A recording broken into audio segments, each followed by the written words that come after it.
Yo, champs in the making, Starmeistr here. On the 14th of March, Japan and some other Asian countries celebrate White Day. During this day, people give white-colored presents such as marshmallows, white chocolate, and white accessories to those from whom they received presents on Valentine's Day. So in relation to this event, I present to you my attempt on a hardcore Nuzlocke on Pokemon X using only white Pokemon. If you didn't know, Pokemon are classified into several color groups based on the color that most represents them. This means that only the Pokemon classified under the white category can be used in this run.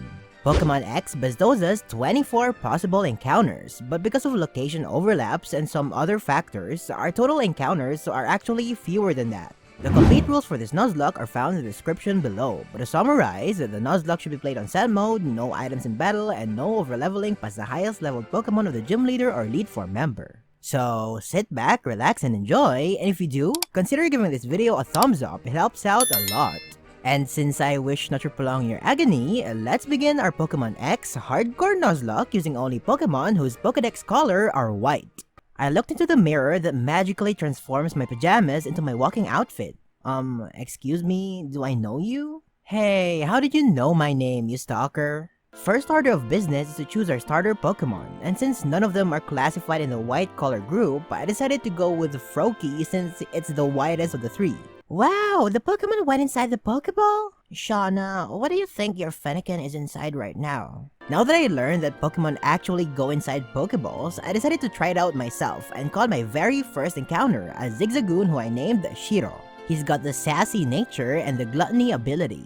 After leveling up my beloved Shiro, Shauna started following me. Hey, you're creeping me out, get away from me! Oh, it's a Caterpie. I named her Zuria and she's got the brave nature and the shield dust ability. Not long after, Zuria evolved into Metapod and into Butterfree just in time for the Viola fight. And Zuria now has a Compound Eyes ability, so its Sleep Powder is now almost perfect accuracy. As a flying Pokemon, I expected Zuria to be able to manage. Surskit only used Water Sport as if Zuria is capable of using Fire-type moves. We managed to land our super accurate Sleep Powder and brought them down to the red with a couple of confusions before they woke up and attacked us with Bubble. Viola wasted her potion, which means 2 more confusions took them down. Next, we get to witness the Battle of the Butterflies. Zuria's sassy nature allowed them to outspeed us, and Viola smartly went for Infestation. We put them to sleep, and Confusion looks like a 4-hit KO at this rate. Luckily for us, Vivian slept for 3 turns, but Infestation damage was still pretty huge. On the 4th turn, Vivian woke up and used Tackle, bringing us down to 1 HP before Zuria's Confusion landed the finishing blow. It was a stressful battle to start off this run. In hindsight, I probably should have had Shiro the Zigzagoon deal with the Surskit first before setting out Zuria for the Vivian. As I was exiting Santaloon City, Viola's sister hands us the XP share as thanks for beating her sister whom she hated for years. You're welcome, Alexa. Thank you. Oh, shut up. And while Route 4 has Flabébé and Ralts as eligible encounters, this is the only route where I can catch Ralts, and I want to use a Gallade in this run. So I decided to skip this area for now and try to catch a Flabébé in another route before going back here. In Lumio City, this worker says that we can't pass this area because of a blackout, but Anyways, we are then challenged by Professor Sycamore, but his Kanto starters stood no chance against a raccoon and a butterfly. Moving on to Route 5, I found this cute little Pancham and named him Blanco. He's got the naive nature and the Iron Fist ability. Next, we had to play hide and seek with some dog, then we celebrated with a fireworks display as a Despedida party for the inevitable deaths of my Pokemon. We even have the white Pokemon himself, Reshiram, overlooking our journey and guiding us along the way. Shiro proved to everyone that size doesn't matter and easily defeated the Snorlax that was causing problems for everyone. Now, remember when I said that I'm planning to catch a Flabébé on another route? Well, here we are on Route 7. But the problem is that this route also has Swirlix and Smeargle in it, so a Flabébé is not guaranteed. We ran across a patch of flowers, and it's a Swirlix. I named her Baltaz, and she's got the quirky nature and the Sweet Veil ability. This means my chances for both a Florges and a Gallade are gone, so I went all the way back to Route 4 and got a Flabébé. I named her Puti, and she's got the careful nature and the Flower Veil ability. On Route 8, we again have 3 possible encounters. Zangoose and Absol would be amazing encounters, but I got a Bagon, who can only evolve into Shelgon because Salamence isn't white. I mean, Eviolite Shelgon can be good too, but the others would probably have been much better. Anyways, I named her Occam Luffy, and she's got the naive nature and the rockhead ability. After tag teaming with Serena against his unfashionable grunts, Shiro, my starter, finally evolved into Linoon. As soon as we arrived at Silage City, I immediately grinded my Pokemon to the level cap, and while doing so, this happened. Thank you for your non-participation, Occam Luffy. You will never be missed. I only have one plan against Grant. I got Blanco, my fighting type, and immediately took out the Amora with a 4-time super effective Karate Chop. And then came Tyrant. Karate Chop brought them down to below half as they did pathetic damage with Rock Tomb. The problem is that they are now faster, so they now have the capability of flinching us with Stomp. And they did use Stomp, but we avoided the flinch, allowing Blanco to KO the Tyrant with another Karate Chop. Continuing with my journey, Puti evolved into Floette. We also found this Emolga and named him Abiad. He's got the gentle nature and the static ability. Next was a battle with Corina and her 2 Lucarios, but they both just slept the entire time, so dead and dead. East of Shalor City, we stumbled across this Pachirisu and I named him Funfun. He's got the sassy nature and the runaway ability. In the Tower of Mastery, Serena and I battled to see who gets to keep the Mega Ring. But like, is that even a question? Of course it's me, duh. It's now time for a second battle against Corina. And after absorbing a fake out, Abia just massacred the entire team. Mianfu, dead. Machoke, dead. Holucha, almost dead. But after Corina tried to heal, we managed to get a high roll and Holucha, dead.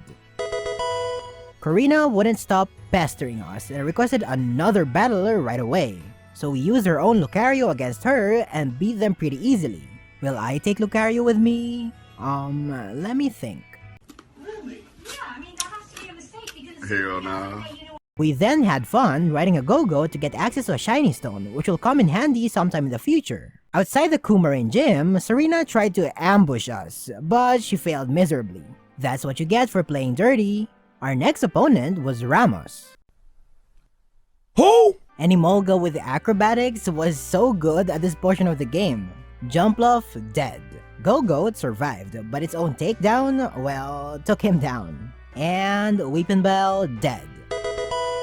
Next, I found out that Team Bad Fashion Sans was running some filthy business in the power plant, so I had to take them down myself. Turns out Aliano wasn't that big of a threat, so I wonder why no one ever dared to fix this problem. In Lumio City, we are greeted by Bonnie and her big brother Clemont, who will be returning in Pokemon Journey sometime soon. And seeing this pair of yellow siblings reminds me of another pair of yellow siblings, the Pichu Bros, which happens to be the name of our Discord server. It's the funnest server to ever walk the earth, and we're having a blast chatting about our Nuzlocke stories, Anipok discussion, showdown tournaments, and basically anything under the Alolan sun. So come and join us, the link is in the description below. Before taking on Clemont, I realized I forgot to catch an encounter on Route 6. So I flew there and got a female Esper and named her Gwyn. She's got the sassy nature and the keen eye ability. Now, unlike the previous gym leaders, Clemont was no joke, like at all. His team is made up of super fast Pokemon that can hit super hard, so this battle was far from easy. We both led with our Emolga and I opened with Spark. Clemont knew that his Emolga was gonna lose the fight, so he volt switched to Magneton. To beat Magneton, I needed Blanco the Pancham on the field, but I couldn't risk switching him directly. So I knew I had to sacrifice Baltas the Swirlix. Magneton first used Electric Terrain though, boosting their electric attacks, but on the next turn, we couldn't absorb a single Thunderbolt. So now, it's safe to switch into Blanco. While I could have evolved him into Pangoro by leveling up while having a Dark type in my team, I decided to disallow myself to catch a random Dark type in the field. Only if I had an Absol though. We managed to absorb a Thunderbolt and landed a low sweep, dropping their speed stat. This means that we outspeed the next turn and finish them off with another low sweep. Clemont again sent his Emolga. At this point, Blanco has outlived his usefulness, so it was time to let him go as well, as Emolga killed him with Volt Switch. I then sent in Shiro against Heliolisk. We had to risk double crits in this fight, and thankfully we did. So we managed to take out the Heliolisk with 2 returns. Last was a volt-switching Emolga who could no longer escape this time. I switched back to Abiad for the quick attack and anchored them into using it for 3 more turns. I then pivoted to Zuria and landed a sleep powder just in time for Anchor to end. We landed a Psybeam, but Clemont used his Hyper Potion. On the next turn, Emolga woke up and used the Volt Switch on Zuria, leaving her at 2 HP before we could bring them back to low health. Zuria couldn't survive another hit, so I switched to Abiad for the second Hyper Potion. We hit them with Shockwave, but their Aerial Ace crit us, so next turn I sent in my underleveled Funfun, whom I was planning to sack in this battle as well. It was a very close battle, but it was Funfun who emerged victorious with a bunch of Swifts. Professor Sycamore then insisted that we go to the Lysandre Cafe, so there we inspected this cabinet that's giving off some mysterious vibes. I wonder what's in there. Next, we traveled north where Serena was as easy as ever. So frustrated that she's never gonna win against me, she walked out crying and didn't want to join the fun in the scary house. What a killjoy. And while grinding for the Valerie fight, Gwyn evolved into Meowstic and I used a shiny stone from earlier to evolve Puti into Florges. And before challenging Miss Fashionista, I wanted to tick her off by wearing the plainest shirt in existence. And I think my plan worked. Zuria first put Mawile to sleep, then started spamming Psybeams. After 3 turns, we brought them to about a third of their health as they woke up and retaliated with Crunch. We put them back to sleep, then switched to my real sweeper, Shiro. Unfortunately, Mawile woke up on that exact turn and hurt herself in confusion from the Psybeam earlier. That procced Valerie into using a Hyper Potion. We set up 3 Hone Claws and started attacking with Return. We brought them back to red health, so on the second healing turn, I set up my 4th Hone Claws. Leftovers allowed us to stay healthy, and the next 3 returns killed the Mawile. And with +4 attack, Mr. Mime dead, Sylveon dead. Team Flare had the nerve to be in the vicinity of Laver City with those ugly glasses, so Serena and I had to dispose of them before they could infect the city with their tackiness. East of Laver City, I caught my next encounter in the form of Fungus. I named her Biela and she's got the Modest Nature and the Effect Spore ability. In Frost Cavern, this poor Mamoswine refused to give us a ride because his bestie Abomasnow was in trouble. So I had to rescue Abomasnow from the hands of Mabel, and along the way I happened to have caught a Vanillite. I named him Valkoinen and he's got the Quirky Nature and the Ice Buddy ability. Now that Mamoswine is happy and alive, he gave us a ride across his thick chunk of ice. Somewhere inside the snow resided a Snover, which I caught and named Alba. And she's got the Sassy Nature again and the Snow Warding ability. In Anistar City, Serena doesn't know when to quit, and we also evolved Biela into Amoonguss and Alba into Abomasnow. It's now time to take our 7th badge, as Gwyn immediately flinched them with Fake Out. They tried lowering the damage dealt by our special attacks with Light Screen, but a couple of Thunderbolts brought them down to the red. Next turn, Olympia healed their Sigilif, and 3 more Thunderbolts brought them back to the red again. This caused Olympia to waste her last Hyper Potion, and since Light Screen is gone, we managed to take them down with double Thunderbolts. Next was our own female Meowstic, so I switched to the super specially bulky Puti, and a couple of Dazzling Gleams almost killed them. At this point, we went for the recovery with Wish, and the next Dazzling Gleam was the final nail in her coffin. Olympia's final Pokemon was Slowking. We managed to shoot a couple of magical leaves before getting the snooze, courtesy of their yawn. So next turn, I switched back to Gwyn and KO'd the Slowking with Thunderbolt. Upon exiting the gym, Lysandre announces that he aims to exterminate all the ugly people with bad fashion taste to make the world a better place. Talk about the lack of self-awareness. I knew it! I knew something smelled fishy in here. And no, it's not this Magikarp. The first Lysandre battle was elementary, so he smashed through the 4 scientists who nobody cares about. Except Mabel, I like her. I had no clue how this big guy ended up here, so we pretended we weren't even there and moved on with our life. Zorozic was even easier than a girl, so I can finally save the world by pressing the red bu- How dare you trick me, you son of a bitch! Anyways, we had to infiltrate their laboratory thingy, and here we witness why Calem is a superior rival. The second battle against Lysandre was as easy as the first one, so let's skip through that. But friends should stick together! Okay, fine, you can tag along. Let's go, friends! Wait, where's Shauna? Hey, I thought you were coming with us. Thanks for the support. In the innermost chamber, we randomly threw a purple ball against this deer and, well, I guess it's mine now.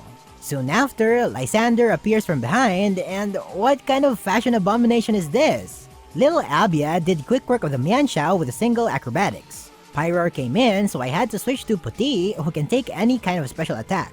All of our attacks are not very effective against them, but Moonblast can still do some damage. And thanks to Wish and Puti's incredible special bulk, we were able to take down the Pyroar. Honchkrow came in third, but we just outsped and killed it with a single Moonblast. Lysandre's final Pokemon was his Gyarados. They Mega Evolved as Puti brought them down to below half with Moonblast. We had to risk a crit Iron Head, which we survived, so the next Moonblast finally put an end to Lysandre and all his crazy shenanigans. With Kalos restored to being beautiful again, it's time to proceed with our adventure and sweep Sycamore and his overhyped monsters for the second time. Now, it's time to have a consecutive battle against the XY trio, and I was confident that we could sweep this. Shauna was first, and her Delcatty and Gudra stood no chance against Puti. But here came Delphox. We tried hitting them with a couple of Moonblasts, but they increased their special stats with a couple of Calm Minds. At this point, their sidekicks were doing so much damage to Puti, so I was getting a little nervous, and I knew that staying with Puti would be super risky and I didn't want to lose her. So I tried switching to Gwyn. Fake Out plus Thunderbolt weren't enough for the kill, but their Mystical Fire did so much damage to us. I couldn't risk staying with Gwyn either, so I switched to Shiro because I thought he could survive an attack. But nope. My starter, my beloved, I wish I could have pulled off more strats with you, but it's goodbye for now. Anyways, I sent Gwyn back, and another combo of Fake Out and Thunderbolt finally put an end to this disaster. Tierno was next, and Abia just massacred his entire team, and as for Trevor, Puti handled him flawlessly. Excuse me, Sir Wolfric of Snowbill Gym, a challenger is waiting for you. Okay, so first was a mirror match between two Obama Snows. We immediately took them down with a couple of Brick Breaks. Second was Cryogonal, and we knew we can survive even a crit Flash Cannon, and they can't survive a single Brick Break, so that's exactly what happened. And last was a super bulky ace, Avalugg. I switched to Puti, who survived an Avalanche. They just used Curse on the next turn, so a couple of Moonblasts earned us our 8th and final badge. Whee! The doors of Victory Road welcomed me to the den of the strongest trainers of Kalos. There we engaged in our final battle against Arena. But like, Puti and Alba just swept her entire team. So after the battle, she gifted me with some max revives. You do realize this is a Nuzlocke, don't you? Alright, we're here boys. Let me present you the team that I use against the Kalos League. Puti, the Florges, with a move pool of Moonblast, Psychic, Wish, and Aromatherapy. Zuria, the Butterfree, with a move pool of Bug Buzz, Energy Ball, Sleep Powder, and Quiver Dance. Abia, the Emolga, with a move pool of Thunderbolt, Acrobatics, Encore, and Nuzzle.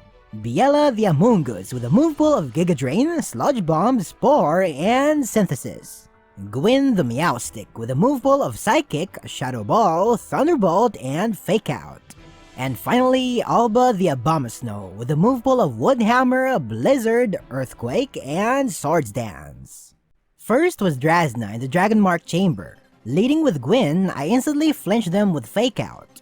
We easily tanked a Sludge Bomb, so a couple of Psychics was enough to take it down. Next was Altaria, and predicting they're gonna go for Sing, I stayed and hit them with Psychic. But they just used Dragon Pulse. I thought they were gonna do the same thing on the next turn, so I switched to Puti and they went for Dragon Pulse, which Puti doesn't care for at all. And with my fairy powerhouse in the field now, Altaria, dead. Noivern, dead. Druddigon, dead. Second was Seabold in the Flood Chamber. It's been a long time since I used Zuria the Butterfree, so it's her time to shine. We instantly put them to sleep, then set up a Quiver Dance on the first turn. But they instantly woke up and attacked us with Water Pulse. I wasn't worried about confusion because of Lomberry, not that we needed it. We put them back to sleep and set up 2 more Quiver Dances before they woke up again. And with +3 special and speed, Clowitzer, dead. Barbaracle, dead. Third was Gyarados, who one-shots us with Ice Fang.